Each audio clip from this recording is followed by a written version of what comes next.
Yo, this shit. It's fucking sexy, man.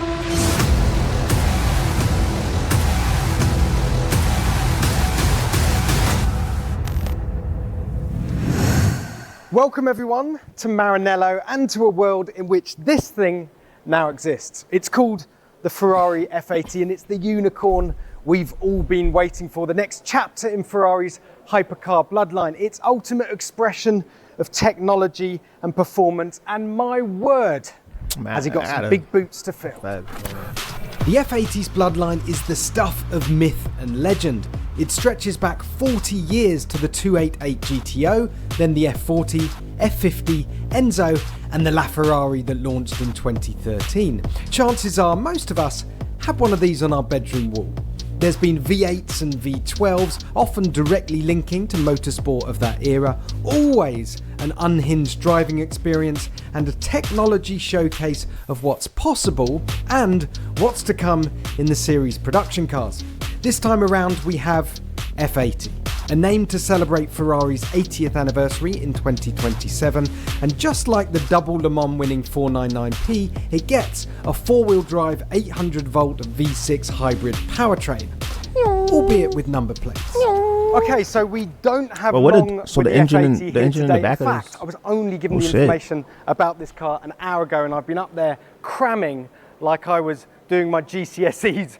But let's start with the headlines. The first one is the fact that, pretty obviously, Ferrari wants to get across a proper race car experience with this thing. They're talking about it, echoing.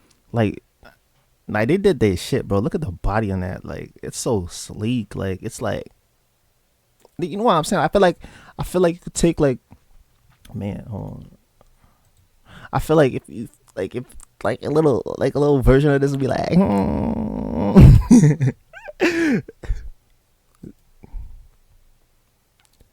like it looks like an actual toy car, bro. Oh man, fuck.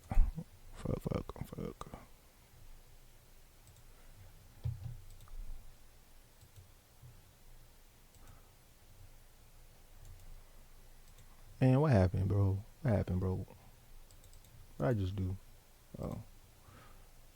Their Le Mans winning 499P and their F1 team, of course. So as suspected, it comes with a V6 hybrid powertrain, but probably not a hybrid powertrain as we know it. Yes, it has a 3-litre V6 twin turbo in the back, but that on its own produces 900 horsepower, which is mad because it weighs no more than the V6 in the 296 GTB, and yet it produces almost 250 horsepower more. And then on top of that, you've got 2 electric motors on the front axle, you've got another electric motor on the rear axle, and in total, the system produces 1200 horsepower. And that's not all, because you've also got E-turbos for the first time in a Ferrari. So those twin turbos on the V6 engine have an electric motor of their own to help them spool up super quickly, reduce lag completely, and just produce explosive throttle acceleration whenever you want it. Well, that's the idea at least. And at this point, I'm going to hand over to VoiceOver Jack to give you some performance figures. I did some maths and counted 13 electric motors on the F80, 2 on the front axle and 1 underneath the engine at the rear, together delivering that additional 300 horsepower boost, 1 on each of the 2 48-volt E-turbos, 1 at each corner for the 48-volt active suspension, and 4 12-volt motors in the wing to enable all that lift and tilt. The performance then is predictably manic. 0 to 62 in 2.15 seconds, 0 to 124 in 5.75 seconds, and a top speed of 217 miles an hour.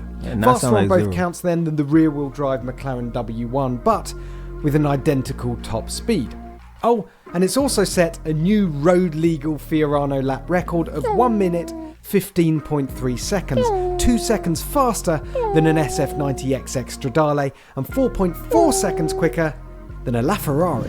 Okay, so we're going to get onto the design eventually, I promise, but first we're going to talk about aerodynamics, because arguably it's one of the most important factors with a car like this. It's the new battleground, isn't it, for supercars and hypercars like the McLaren W1 that we saw the other week. So the raw numbers. This thing produces 1,000 kilograms of downforce at 155 miles an hour, but how it gets there is fascinating. Just under half of that is produced from the underbody, and it's the way that this car controls the air to produce maximum downforce or to bleed it all off and reduce drag for high speeds down the straight. So the first active device you've got is right here underneath here. Now, in its normal default position, that's creating maximum downforce. But if this fin pops out, then it stalls the air underneath there, and you lose the downforce at the front and you create less drag.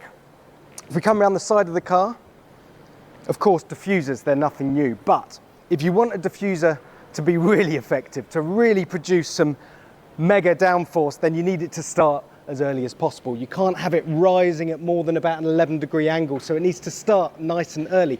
If you want your diffuser to start rising somewhere around here, then you need to compromise somewhere, and that's where they produce this really narrow, tighter cabin. We're going to have a look at that in a minute, but what that allows is space underneath it. For this diffuser to rise all the way up until you get round to the back of the car, you've got these massive Venturi tunnel exits at the back producing all that downforce. And of course, you've got this wing, proper edge-to-edge wing. There's a great shot of it on the rolling chassis over there, which we'll drop in here so you can see just how prominent it is. Obviously, the whole thing can rise up here and then it can tilt and flex the angle right forward for maximum downforce, or it can tip back, again, working with that front spoiler to bleed off the drag and make sure you're hitting those big speeds down the straight.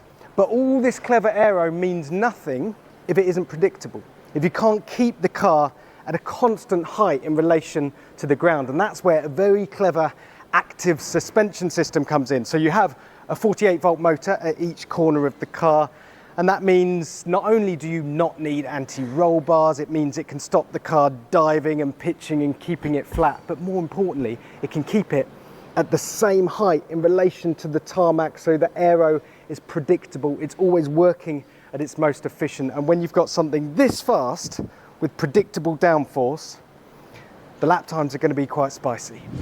The active suspension doesn't only mitigate squat, dive and roll while keeping a constant ride height, it's also a thing of beauty, with inboard springs, dampers, motors and actuators for the Multimatic system, all tightly packaged behind the stunning in-house 3D printed wishbones.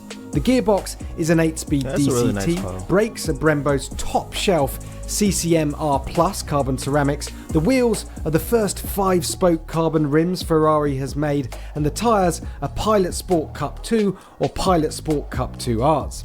The carbon tub itself is asymmetric to enable the passenger seat to be a little further back, a requirement to keep it as narrow as possible and with your feet lifted so the aero can do its thing underneath. And the result is a tub that's 5% lighter than the LaFerrari with 50% more torsional rigidity. Okay, so we're going to talk about the design now, and bear with me because we're going to veer into a little bit of personal opinion on this. Personally, when I first walked in and I saw it, absolutely brutal. The angle you're at now is actually a good one because you get to enjoy just how low and wide and flat this car is. Look at that glass canopy in the middle, and then you've still got shoulders that run the full length of the car. Is it pretty? Is it pretty in a way that, I don't know, an F50 was? A LaFerrari, you could argue, had some elegance to it. This thing is brutal. It's all about bullying the air. It's all about lap times. It's all about kind of race-bred brutalism. Let's call it that. Round the front, probably the most distinctive bit is this Dodice Cilindri blacked out visor that incorporates the headlights. We actually had a go at doing some renderings of this car, and you'll see them on the cover of the most recent magazine. Nice. And we weren't far off, but we didn't go for the blacked out visor. We didn't think Ferrari would carry over that theme from the Dodice Cilindri, but they did. I have to say, I quite like that bit. You've also got this S-duct, the design for sure. I like the design, front of the car. What that does is suck the air up from under the front, creates an air of low pressure, and helps with the downforce. Let's come down the side of the car, see what else we can find. Carbon fibre wheels, 20 at the front, 21s at the rear. lots of carbon fibre. This intake is particularly interesting because you've got these sort of flying elements here, like they sort of peel back the bodywork and you can see the carbon underneath. Here is the intake for the engine. This is the cooling intake for the intercooler. There's a ram air effect, so when you're going quicker, you get an extra 5 horsepower, which is always nice. And then you get to the engine cover around here, louvres, 6 of them, 1 for each of the cylinders under the cover. Are people going to be miffed that it's only a V6? I mean, look, they're right. They're 499p. It's won Le Mans twice now. The F1 car, it's a V6 hybrid. So they are staying true to their motorsport endeavours, but personally I prefer a V12. Either way, come around the back, and the final thing to notice is one single exhaust, and the fact that they've been showing this to customers and they didn't want to reveal the F80 name yet, so they've just called it the new supercar. Don't worry, that isn't actually the new name. If I'm being totally honest, it's not a design that woos you immediately. It's too blocky and brutal for that. But Chief Design Officer Flavio Manzoni talks about beauty being in the truth.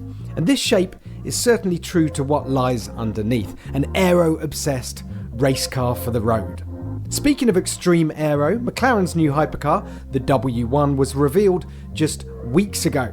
A V8 hybrid aero-driven rear-wheel drive firework weighing 125 kilograms less than the all-wheel drive F80 that weighs 1,525 kilograms dry. The McLaren, by the way, also gets more power.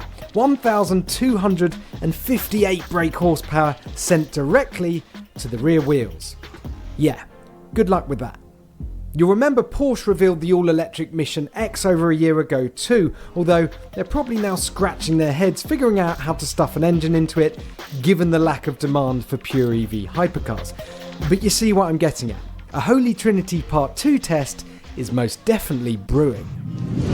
All right, enough messing around. Should we have a look inside? Handle down here, butterfly doors.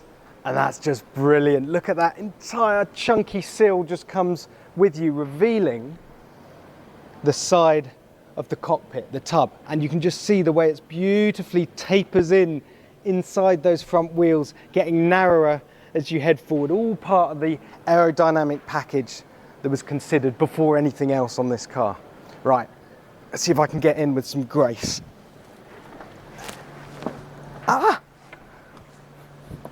Easy, in fact, because all the sill's gone with it, so you've only got that much to cross. Okay, here we are then, inside the Ferrari F80. I put the harness on because you never know when you're going to get another chance. And what can I tell you about this? Well, the first thing is that everything is angled towards the driver. It envelops the driver. It's a cockpit feel. Ferrari talk about it a lot in the bump that I was given an hour ago, that they wanted it to feel like Man, I like the driver's side, bro. A single seater. Well, if that were true, they should have put the steering wheel in the middle of the car, but they didn't. It's nothing new, this I feel like it's cockpit feel adjustable. for supercars and hypercars. But what I particularly like is if you're the passenger in this car, you get zero adjustment for your seat, unlike the driver. This one's in bright red, and this is in black, as if to make it as invisible as possible. What you do get as a passenger is this screen in front of you, so you can see how fast we're going, what kind of revs we're doing. The engine, by the way, revs to 9,200 RPM. Or you can just look over my shoulder at the screen in front of me. What I'm looking at, though, is the steering wheel. It's a brand new steering wheel. Ferrari say they're going to use this in other future Ferrari models. And what I can tell you is it's squashed. Squashed at the top, squashed at the bottom, so you get this rather strange egg-shaped wheel, but the bit you're supposed to be holding here at the sides is nice and chunky, nice and grippy with Alcantara. And the big news is not these lovely carbon fiber pedals behind here, but the fact that they've brought back physical switches. I don't know, man. I feel like I'm really tall, bro. Like looking at the recent Ferraris, like looking inside this cockpit, like I like leg space, bro. I like some days, man, I want to just drive and have the seat go all the way back, like a freaking flat bed, so I could just, you know, when there's like a little bit too much traffic and like it's not going that fast, like I don't know, man. I feel like it's like a race car, but you know, I feel like I want, like, you know, like I don't want to be like standing like this the whole time. I'm standing like this, but I feel like I want to like. I feel like I want to. Is this moving? No, it's not moving. Like if it, I feel like I just want to, you know, like. Yeah, when I turn on my radio, be like, hey, you feel me? So yeah, I mean, like I like the, I like the car, like I like the like it, like when I first saw it, I was like, oh look, it looks like a little toy car, like it really looks like a toy car, bro. It's crazy. They've Like- gone purely touch sensitive and haptic feedback, and it's a bit bothersome, a bit hard to know what you're actually pressing. But here we've got physical switches, which is good when you've got all this performance underneath you. Let's talk about. But like one thing I do like the fact there's like buttons and shit. Like I feel like if I had like a bitch, she in the car, I'd be like, is there like an eject button? Nah, because this is not even a seat, so it's not even a seat. So like I feel like you see like how his seat like if you push a button that shit goes. Like the freaking ceiling opens and it like well you got a passenger seat driving, you'd be like nigga like you feel me, and then you like you speed off and shit. About modes. So we've got the familiar Manatino switch here, wet. This is the all-electric Nissan Ariya. With dual-motor e-force all-wheel Sport, race, CT off, which is the kind of interim traction control hero mode, I like to call it, or you can turn everything off if you're very brave indeed. And then in terms of the hybrid powertrain itself, you have 3 modes for that. Hybrid, which prioritizes efficiency. You've only got a small battery in this car, by the way, 2. Hold on, bro, my light turned off.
.7 kilowatt hours, I think. There is no E mode like you get in an SF90, so no driving away from your house in the morning, silently gliding away and keeping your neighbours happy.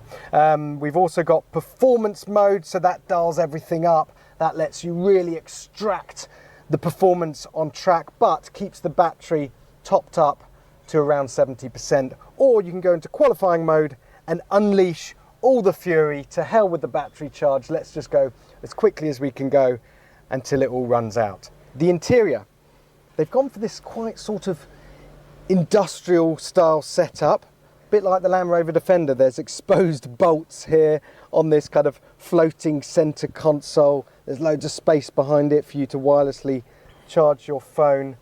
It's a solid engine cover, of course, so you've got a camera instead of a proper wing mirror, but we're kind of used to those now, and we've got proper wing mirrors out there, which is nice. The interesting thing about this car is Ferrari is talking about just how usable they want it to be on the road, and a big part of that is the active suspension system, so you can soften it right off, and it should be, they say, a good car to go road tripping in, to use every day.